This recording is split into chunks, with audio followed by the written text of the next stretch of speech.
আসসালামু আলাইকুম বন্ধুরা এই যে দেখুন কুয়াশা পঞ্চগড়ের কুয়াশার কি অবস্থা। এই কুয়াশার জন্য টোটালি কোনো কিছু দেখা যায় না। আমি আমার ওই যে ভিডিওর সাইডে দেখবেন আমার ছবিগুলো দেব, আমার হেলমেটগুলোতে কি অবস্থা কুয়াশার কারণে। এতই কুয়াশা যে সামনে দেখাও বড় দূর হবে আবার মুশকিল হয়ে যায়। ক্যামেরাতে তো কিছুটা আসতেছে, প্রতিদিন আমি কিন্তু ফগ লাইট তারপরে আমার হেডলাইট যা আছে সব চালাইতেছি। আশেপাশে আপনারা যে ভিডিও দেখলেই তো বুঝতে পারতেছেন ভিডিওতে একটু আসার কথা, ভালো আসার কথা, কিন্তু চোখে যে দেখেন ওই যেই গাড়িটা গেল অটোটা আমার সামনে দিয়ে মোটামুটি বোঝাই যায় না সামনে একটু। তাই সবাই শীতের সময় এই কুয়াশার ভিতরে সতর্কতার সহিত আমরা যেন মোটর সাইকেল চালাই, এটা এগুলো সবার কাছে আমার অনুরোধ। কারণ এইটা অ্যাক্সিডেন্ট কিন্তু এই শীতের সময় বেশি হয়, সর্বোচ্চ বেশি অ্যাক্সিডেন্ট হয় এবং হয়।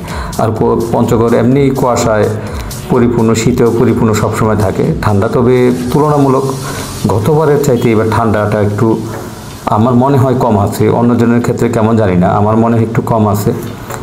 কারণ গত বছর আমি ছিলাম তখন আমি যেটুকু অনুভব করতে পারছি প্রচণ্ড শীত অনুভব করছি, কিন্তু এইবার তেমন শীত অনুভব করি না। যাই হোক, এই যে দেখুন আমি যে চালাইতেছি, সকালবেলায় যে ছোটো ছোটো বাচ্চারা স্কুলে আসতেছে যাইতেছে তাদের প্রতিও অনুরোধ থাকবে যেন সতর্কতার সহিত সবাই তারা বাইসাইকেল চালায় আসে, যে সাইকেলটা যেন সুন্দরভাবে চালায় এবং দেখে শুনে যেন রাস্তা দিয়ে হাঁটে। কারণ এই সময় অনেকেই অ্যাক্সিডেন্টের, ঠান্ডা যেমন থাকে কুয়াশার কারণে অনেক সময় আমাদের হেলমেটের ওই যে ভাইজরগুলো আছে ভাইজরে কিন্তু কুয়াশা জমে যায়, সামনে দেখা যায় না। গাড়ির ক্ষেত্রে ভিন্নতা, তাদের যেহেতু গাড়িটা পরিষ্কার করারই থাকে, আমাদের তো হেলমেটে পরিষ্কার করতে তেমনই থাকে না। এই জন্য দিকে যেন চলাই। আমি আমার স্ক্রিনে দিয়ে দেবো, দেখবেন আমার পিন লক সেট করা আছে, তারপরেও পিন লক সেট করার তারপরেও আমার এই কুয়াশার কারণে আমি অনেক কিছু দেখতেছি না। এই যে পানি যে করতেছে, আবার অনেক সময় যে জায়গায় বেশি কুয়াশা থাকবে জায়গায় একদম বৃষ্টির মতো পড়তেছে, রাস্তাও ভিজে, দুই দিকেই। কিন্তু তারা আমরা মোটর সাইকেল চালাই, একটু দেখে শুনে যদি চালাই তাহলে আর এই কোনো সমস্যা হওয়ার কথা না এমন।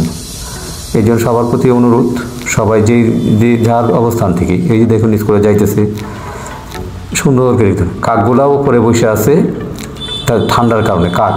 এই এলাকায় কাক কিন্তু কম দেখা যায়, আমরা ঢাকা থাকতে প্রচুর কাক দেখি, এই এলাকায় তেমন নাই। এই জায়গায় কিছু কাক আছে হয়তো।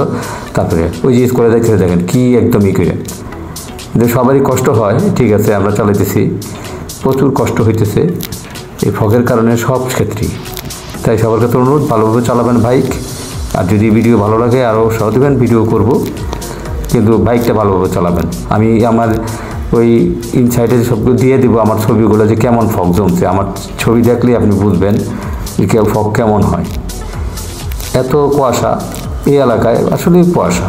যাক, ধন্যবাদ সবাইকে, ভালো থাকবেন সবাই যেন সুস্থ থাকেন। শীতের সবাই শরীরের প্রতি বিশেষ যত্ন নেবেন।